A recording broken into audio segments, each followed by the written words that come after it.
নমস্কার বন্ধুরা, আর এস সম্পর্কে তোমাদের সবাইকে স্বাগত। আজ আমি তোমাদের সঙ্গে একটা মজাদার রেসিপি নিয়ে চলে এসেছি, আর গোলা রুটি বলতে পারো। নিয়ে নিয়েছি 1 কাপ বেসন, চেলে নিয়েছি প্রথমেই, আর 1 কাপ ময়দা নিয়ে নিলাম। এটাকেও ভালো করে চেলে নেব। আর বেসন ময়দাটা অবশ্যই একটু ভালো করে চেলে নিতে হবে, তাহলে জল মিশলে এটা জ্বালা জ্বালা হয়ে যাবে না। তারপরে ভালো করে একটু মিক্স করে নিলাম।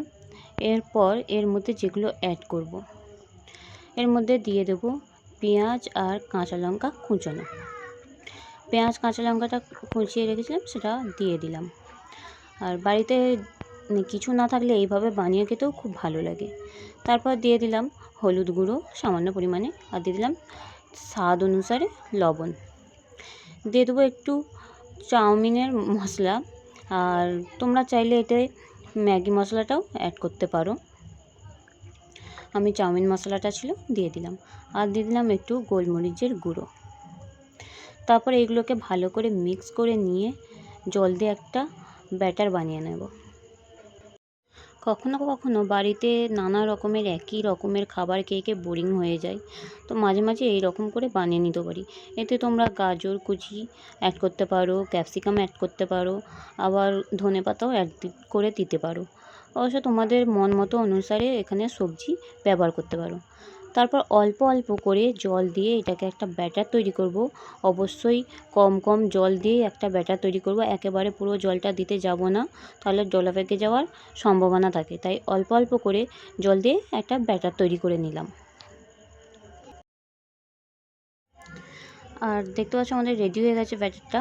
আর কীরকম ঘনত্বটা হবে সেটা তোমরা অবশ্যই দেখলেই বুঝতে পারবে।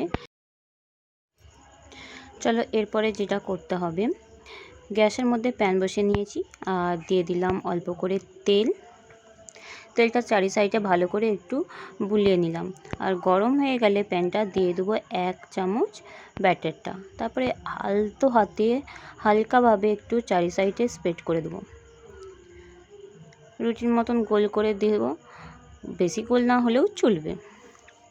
তারপরে কিছুক্ষণ এটাকে রেস্টে রেখে দেবো, নিচেটা হতে দেবো। তারপরে চারি সাইডে প্রথমবার চারি সাইডে একটু হালকাভাবে এরকমভাবে তুলে নিতে হবে। প্রথম কয়েকটা হয়তো ভেঙেও যেতে পারে, তারপরে দেখবে একটা দুটো করার পর ঠিক ভালোভাবে উঠেও আসবে। উল্টে দিয়ে অন্য সাইডটাও একটু হতে দিলাম।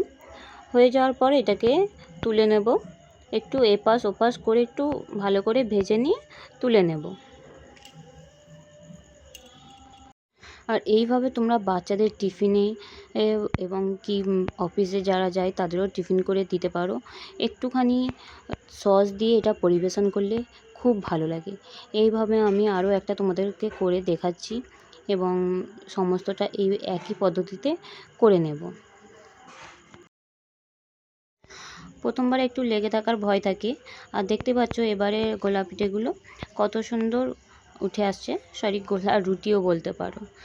আর এটাকে আমি গোলা রুটি বলেই ডাকি, জানি না একে তোমরা নানা রকমের নামে দিয়ে দিতেই পারো। আর তোমাদের রেসিপিটা কীরকম লাগলো অবশ্যই একটা কমেন্ট করে জানাতে ভুলবে না। আর আমার তো এই রেসিপিটা বারবার আমি বানিয়ে খেয়ে থাকি, অবশ্যই সস দিয়ে খেয়ে থাকি, এমনিও খাওয়া যেতে পারে। কেমন লাগলো অবশ্যই কমেন্ট করে জানিও। ভালো লেগে থাকলে ভিডিওটাকে অবশ্যই একটা লাইক শেয়ার কমেন্ট করতে ভুলো না একদমই। সাবস্ক্রাইব করো চ্যানেলটিকে। যারা আমার প্রথম ভিডিওটা দেখছো তারা অবশ্যই একটা সাবস্ক্রাইব করে দিও, ভিডিওটাকে একটা লাইক করে দিও। দেখাচ্ছ অন্য ভিডিওই। Thank you for watching.